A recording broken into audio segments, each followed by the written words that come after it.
World 1835, the 22nd of October 2018, updated 1844, the 22nd of October 2018. Get short, URLThe reported deployment came about a month after the U.S. slapped what Ottawa described as unacceptable tariffs on Canadian steel and aluminum imports.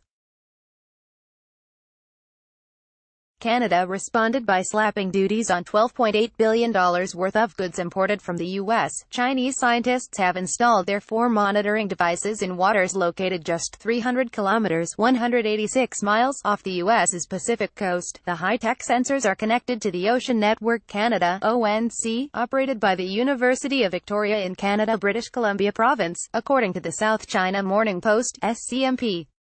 The U.S. State Department said that it had nothing to say on the reported deployment of the devices, which are now fully operational and were reportedly installed by a remote-controlled submersible owned by the Canadian Coast Guard on June 27.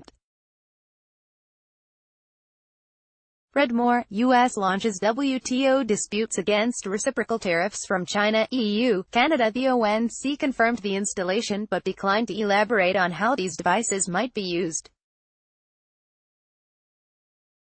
The SCMP reported that the devices will help Chinese marine scientists better understand the environment of a strategic waterway close to the U.S. and that it is unclear whether the Chinese military is involved in the project. The newspaper recalled in this regard that the Strait of Juan de Fuca remains one of the world's busiest waterways, with the U.S.'s 2 strategic nuclear weapon facilities located across the strait to the south. Naval Base Kitsap is home to a nuclear submarine shipyard, while other facility is capable of accommodating a Nimitz-class aircraft carrier. Read more. U.S. sees hope in trade talks with Canada, but content with just Mexico. Minuch in the SCMP cited Chen Hongqiao, a researcher at the Center for Canadian Studies at Guangdong University of Foreign Studies in Guangzhou, as saying that the reported deployment specifically reflects the sensitivity of the issue.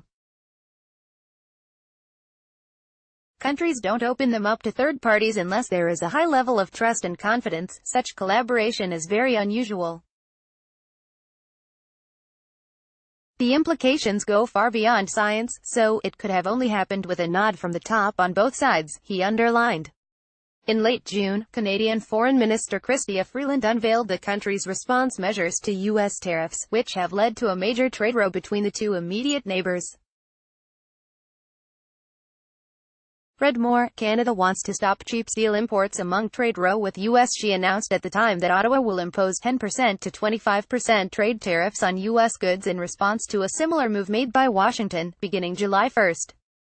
In another development, the Trump administration has introduced several waves of tariffs worth tens of billions of dollars against Chinese goods since March, in an effort to rebuild the U.S. industrial base. China retaliated with its own tariffs on U.S. goods while insisting that there can be no winners in a trade war.